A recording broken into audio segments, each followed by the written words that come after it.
Okay, so this video is probably going to make some people mad, some people sad, some people happy, and some saying I told you so. Just remember, whatever emotional reaction you get from this video, it's not my fault. Okay, so with that out of the way, a couple days ago I decided to do an edge retention test against the spyderco Sage 1 and S30V versus the spyderco DIY spyderco that I made in 1080. No big deal, right? I even predicted before I started testing that the S30V Sage 1 would have 40 to 50% better edge retention. I'm gonna guess that the spyderco and S30V is gonna outcut our DIY spyderco in 1080 by at least 40, maybe 50%. Now, I sharpened all of the knives in this video in the exact same way. Freehand on Edge Pro Stone, starting with a 220 grit, 600 grit, then a 1000 grit, and then stropped on a DIY strop with green compound.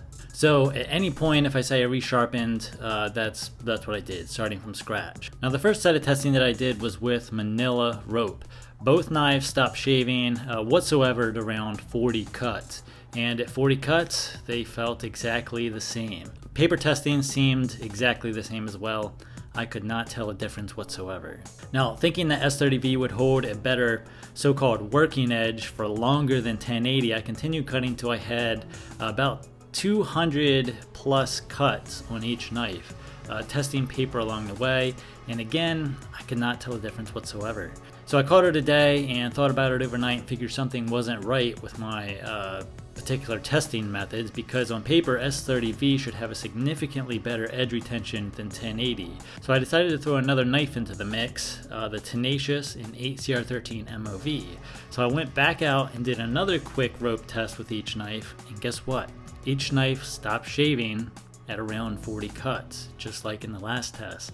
Yes, even the Tenacious. So now I'm thinking that there's something wrong with the rope I'm using or that particular test. So I just decided to pull out some cardboard and just use each knife exactly how it was meant to be, used as a knife, and not really give much thought to it. So I resharpened all three knives exactly the same, Edge Pro Stones, stropped. All of them are exactly the same, as close as I can get them.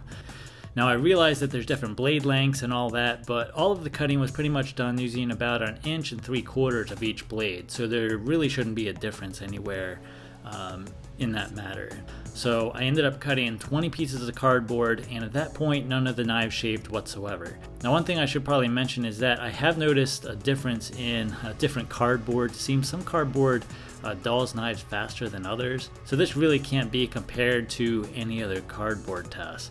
I think it kind of depends on what type of recycled ingredients are used to make it. Anyway, at 20 cuts, all of the knives cut paper exactly the same and didn't shave. So I decided to cut all of the cardboard I had and kind of split all the cardboard I have equally between all three knives and take an equal amount of cuts on each knife until I ran out of cardboard, and then test the results at the end. So that's exactly what I did.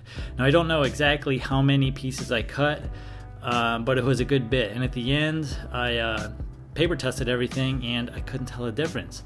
And I'm being completely honest here, I don't have an agenda or anything like that, and I could not tell a difference whatsoever. They all felt exactly the same.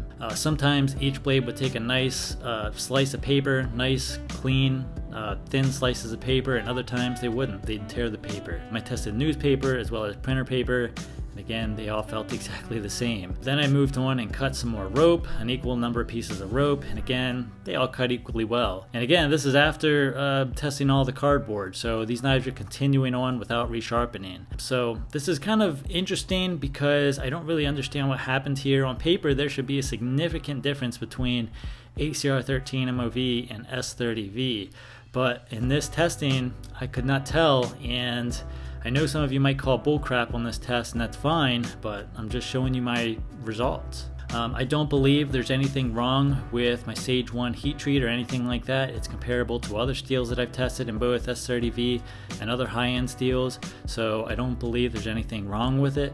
The only conclusion that I can come to is that edge retention testing that's done by a human is inconclusive. I just don't see how anyone could tell a difference between one knife and another unless it's completely obvious, like a rolled edge or edge damage or whatever, or one edge shaves and one edge doesn't.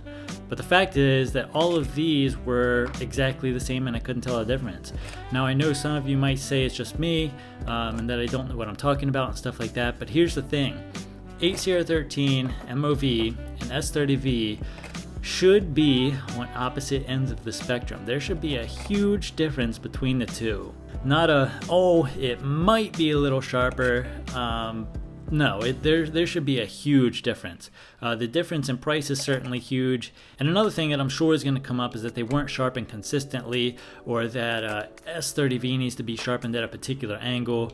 But again, if you're paying 3 to 4 times more to get a certain so-called super steel, you shouldn't have to sharpen that particular super steel at a certain angle, strop 9 times on kangaroo leather, under a full moon, on a cloudy night, after throwing a pinch of salt over your right shoulder. There should be a significant difference no matter how you treat the edges. With the same person freehand sharpening both an 8CR13 MOV Tenacious and a Sage 1 and S30V, both edges are going to be consistent enough. There should be a large difference between the two, and I just don't see that. I just don't, at least in this particular test. I mean, I made a ton of cardboard cuts, rope, we cut some wood, and there was practically no discernible difference between the two.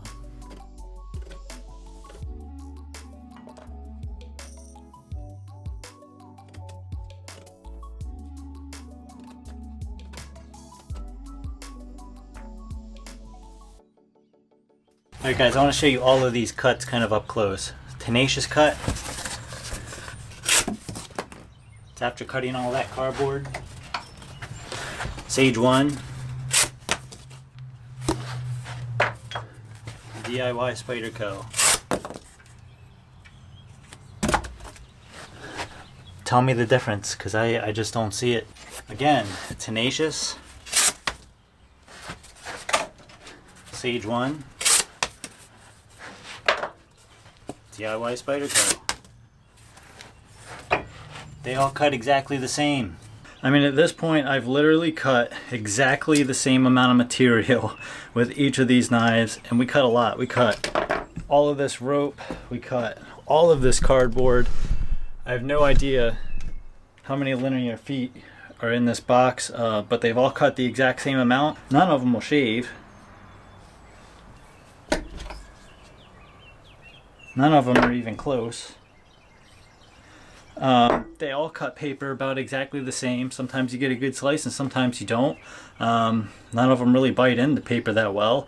They all feel exactly the same cutting the rope. Honestly, it's more of a challenge just getting a grip on the knife. The better the grip you have, obviously the easier it is to cut through the rope. But I can't tell the difference. I want to tell the difference, especially these two. You should definitely be able to tell the difference in edge retention between either of these two.